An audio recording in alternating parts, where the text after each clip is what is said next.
Hello everyone. Today I will continue sharing with you the love story of Sam and police officer Lee. I hope you enjoy the video. After all the misunderstandings were cleared up, Sam quietly returned to the familiar rhythm of her life, as if everything that had happened were nothing more than a long, heavy dream. She did not allow herself to mention it again, nor did she let anyone have the chance to bring it up. The days of being suspected, of being held under the cold gazes of others, the moments when she felt utterly alone amid a whirl of indifference. All of it was carefully buried deep in a hidden corner of her heart. There she locked it away as a form of self-protection, because she knew all too well that if she allowed herself to be vulnerable even once more, everything she had struggled to build would collapse. Sam threw herself back into work with an almost absolute focus. She arrived earlier than everyone else and left only after the office lights were turned off. Tasks that were never part of her responsibility, she quietly took on anyway. Not because she wanted recognition, nor to prove anything, but because only when her hands were constantly busy could her mind avoid being dragged back into those heavy memories. Work became her refuge, a wall separating her from emotions that had yet to heal. She trained herself with harsh discipline. She did not allow herself to complain of fatigue, nor let a single moment of weakness slip into her tightly packed schedule. Sam understood that after everything that had happened, only she could protect herself and her child. No one else. Yet if work helped Sam stay clear-headed during the day, her small child was the only reason she could still remain gentle through the nights. When she returned to the small room, took off her worn shoes, Sam devoted all her remaining time to her child. She bathed the baby, lulled the child to sleep, and sat for hours just watching that tiny chest rise and fall with each breath. In those moments the outside world seemed to cease to exist. The child did not understand all that the mother had endured, yet unknowingly became the strongest anchor in Sam's life. At the sound of the baby's cry, all her exhaustion instantly retreated. With the warmth of that small body in her arms, Sam's heart softened again, in a way uniquely her own. She told herself that no matter what happened, she had to stay strong for her child. In front of others, Sam gradually became calmer and more reserved. She smiled just enough, answered briefly, and revealed no excess emotion. She did not recount the past, did not mention the dark days, nor harbor resentment. To anyone looking in, she appeared as a composed, somewhat distant woman, yet reliable. Only when night fell, when the room sank into silence and her child slept soundly, did old emotions quietly resurface. Not loud or violent, but deep enough to tighten Sam's chest. The feeling of being suspected, abandoned, the fear of not knowing what tomorrow would bring, all returned softly like wounds not yet healed, aching at the slightest touch. One morning as Sam stood on the porch adjusting her old coat, her phone suddenly rang. The abrupt sound shattered the familiar quiet and startled her. On the screen was an unfamiliar number. A sense of unease made her heart sink from the very first moment. On the other end was a hurried, urgent voice, as if struggling to contain panic. Each word came heavy, clear, and cruel. Her father was in emergency care. His condition was critical. At that moment, all the sounds around Sam seemed to vanish. The world before her blurred. Her ears rang, her mind went blank. The hand holding the phone trembled so badly she nearly dropped it.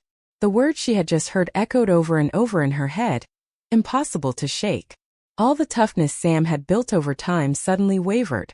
The shell of strength she wore cracked in an instant.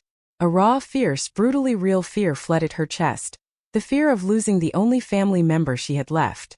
For the first time in a long while, Sam felt she could no longer stand on her own. Tears spilled uncontrollably, hot and streaming down her cheeks. She covered her mouth, trying to suppress the sobs rising in her throat, but the harder she tried to hold back, the more her emotions shattered like a wall long cracked. Her chest tightened. Her breathing became rapid and shaky. In that moment, everything around her seemed to fade, leaving only one stark truth she could not escape.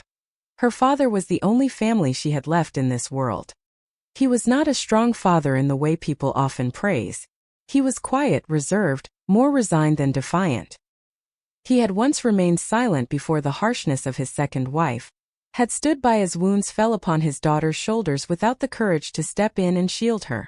There were years when that silence hurt Sam so deeply she thought she could never forgive him. She resented him for failing to protect her, for his weakness that made her feel abandoned in the very place called home. Old memories rushed back, not loud but heavy. Silent meals, averted gazes, moments when she quietly shrank into a corner of the room, so as not to trouble anyone. At times, Sam had thought that if he had been just a little stronger, if he had dared to speak up even once, her life might have been different. But the older she grew, the more loss she endured, the more too Sam came to understand something she had once refused to accept. His weakness did not mean he did not love her. He simply loved in the way of a man who did not know how to express his feelings, who did not know how to fight fate, yet had never turned his back on her. Her father never spoke sweet words. He never held her to comfort her, nor made grand promises. His love lay in the smallest, most awkward details. A broken chair fixed late at night, a few coins secretly slipped into her pocket before she left for school far away, the silent gaze following his daughter until she disappeared at the end of the village road. He never said, "I love you." But there was never a day he stopped worrying about her. And now that man was lying in the emergency room. Too Sam stood in the familiar space of the old house, yet suddenly felt everything was suffocatingly foreign. The walls, the porch, the small yard. Everything was there. Yet she felt like a stranger returning home. She did not know what to do. Rush to the city immediately? Or pause to steady herself to think things through? Every choice felt like a stone pressing on her chest, making it impossible to breathe fully. Then her gaze fell on her small child sleeping peacefully in the old cradle.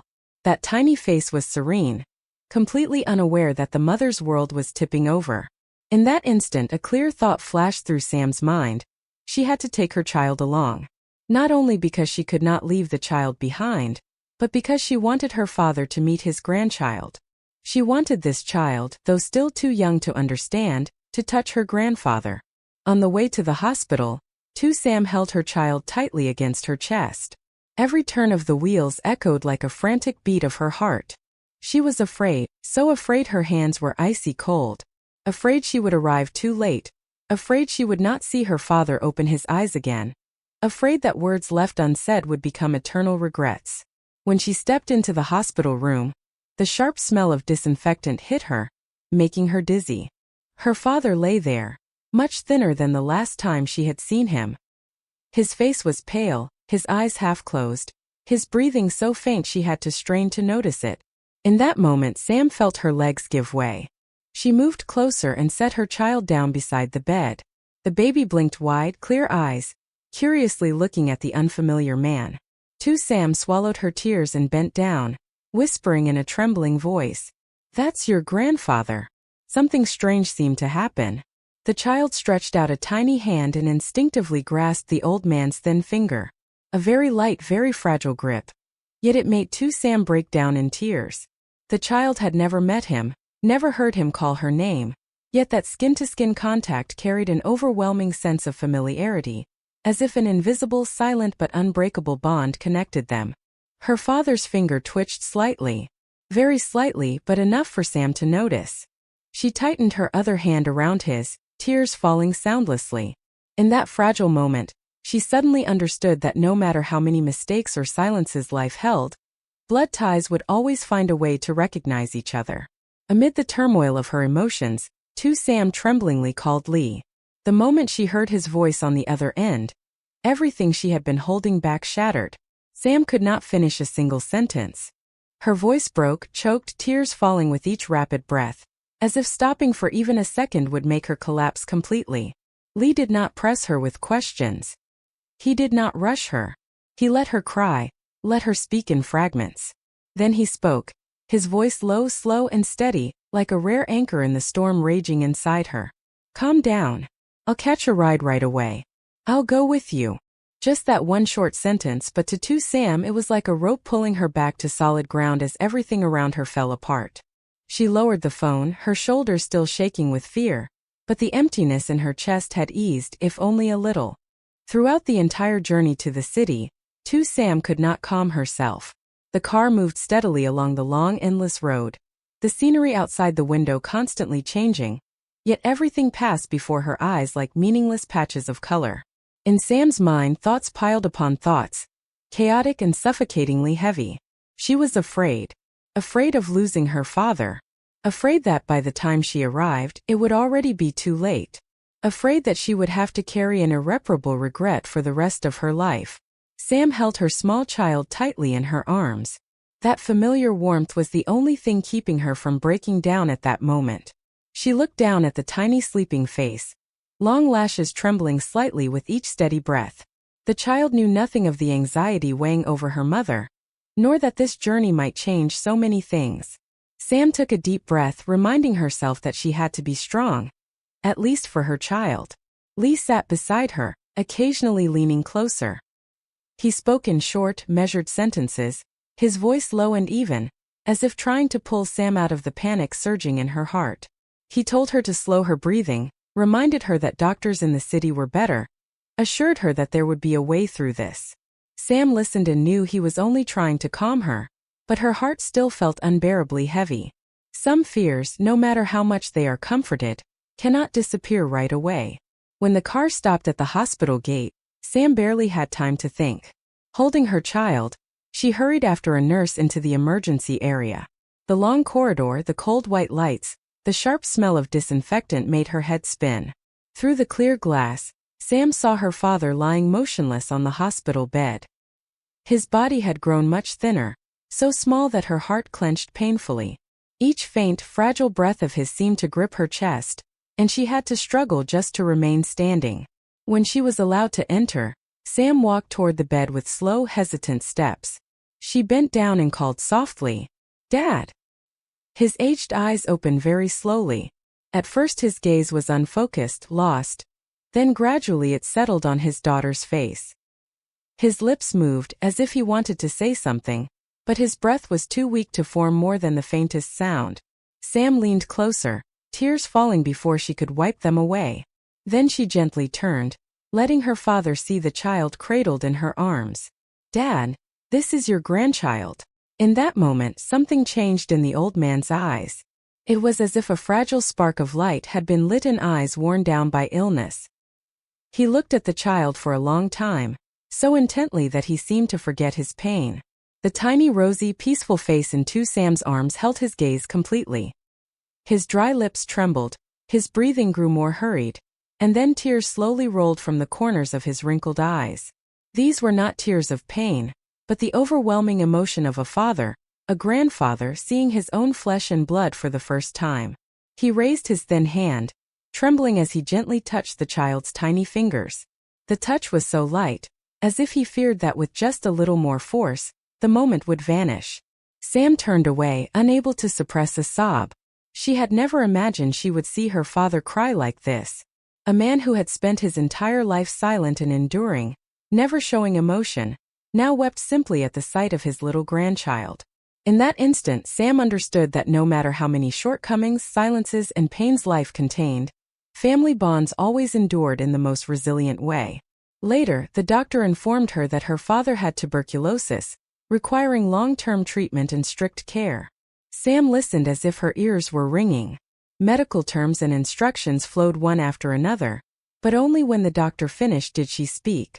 "I will stay and take care of my father." Her voice trembled, but her eyes did not waver. This was not an impulsive decision, but a choice born from the depths of her heart, from the fear of loss, from regret over past years, and from a love she had never spoken aloud. Lee could only stay for one day. Before leaving the hospital, he stood beside Sam for a long time. He held her hand and reminded her of every small thing, to eat properly, to rest when she could, to call him anytime. Sam did not say much. She only squeezed his hand tightly, pouring into that gesture all her gratitude, worry, and fragile trust. In the days that followed, Sam barely left her father's bedside. From early morning until late at night, she cared for him attentively. Medicines were given on time, meals prepared carefully, every instruction from the doctors remembered without missing a single detail. She learned how to wipe his body, how to help him sit up, how to notice even the smallest change in his breathing. Fatigue, anxiety, sleepless nights, Sam pushed all of it aside. To her, nothing mattered more than the fact that her father was still there, still opening his eyes each day to look at his daughter and grandchild. As long as he was still breathing, still able to hold her hand, all hardships felt lighter. After a long period of treatment in the hospital, her father's health gradually stabilized. The violent coughing fits became less frequent, his breathing less labored, his face no longer as pale as before. When the doctor announced that he was well enough to be discharged, Sam felt both relieved and anxious. Relieved that he had passed the most dangerous stage, yet worried because she knew the road to recovery ahead was still long. Her father was still weak. His steps were slow, his back more stooped than before, and after just a few steps he had to stop to catch his breath. Seeing him like that, Sam could not bear to let him return alone to the old house. She gently suggested that he come back to the countryside to live with her for easier care, at least for the time being. First he shook his head. He did not want to become a burden to his daughter, nor disrupt Sam's already difficult life. He spoke slowly, his voice hoarse but firm, saying he was used to living alone, that he could still take care of himself. Sam did not argue. She simply stayed by his side, caring for him in every small way, preparing his medicine, reminding him to eat on time, supporting him whenever he needed to stand. That quiet patience and concern gradually softened his heart. Finally, one afternoon, after sitting for a long time watching his grandchild sleep peacefully in the cradle, he nodded. A slow nod but one filled with trust. The day they returned to the countryside, the sun was gentle. The air felt fresher than in the city, the breeze carrying the familiar scent of grass and trees. As soon as the car stopped at the porch, Sam saw Lee already waiting. He did not say much. He simply stepped forward to help her father out of the car, careful as if holding something precious. In that moment Sam felt her heart lighten. With Lee there, everything seemed less heavy. From the day Sam's father came to live with them, the small house became unexpectedly warm. The emptiness of the days when it had been just mother and child was gone. In the mornings, Lee took her father to regular checkups, reminded him to take his medicine, carefully wrote down every instruction from the doctor. Sam took care of meals, sleep, and rearranged the house to suit her father's health. The small repetitive tasks of daily life went on, yet no one complained. What surprised Sam most was the quick bond that formed between her father and the small child. From the very first time he held the baby in his arms, it seemed an invisible thread had connected them. Her father adored the child. Each morning, the first thing he did was look toward the cradle beside the bed to see if the baby was awake. Just hearing the slightest movement would bring a rare smile to his face. On days when he felt better, as long as he could sit up, he would sit by the cradle and play with the child. With trembling hands he gently rocked it, whispering awkward words, sometimes just meaningless sounds, but his eyes were full of love. The baby seemed to sense it too, often laughing happily at the sound of his voice, tiny hands waving in the air. There were quiet afternoons when sunlight slanted through the window, illuminating the old man's wrinkled face and the child's tender skin. He would sit there, playing with his grandchild while telling small stories of the past, his voice slow and broken yet warm. Though the child could not understand, Sam believed that somehow, her child still felt that love. Too, Sam realized something very clearly. Since having his grandchild by his side, her father seemed healthier. Not in any miraculous way, but through a slow, genuine change. He ate better, slept more deeply, and his spirits were brighter than before. When holding the child, his back straightened a little, his eyes lit up, as if the baby had given him a new reason to keep living. The family gradually settled into a new rhythm. In the evenings, they gathered around a simple meal. Sam's father sat at the head of the table, Lee and Sam on either side, the child placed in a cradle nearby. Their conversations revolved around the smallest things: whether the baby had eaten well that day, whether her father had slept soundly, what time the next checkup would be. No one spoke of the past or mentioned the hardships they had endured. Yet it was precisely that peaceful silence that made everything feel complete.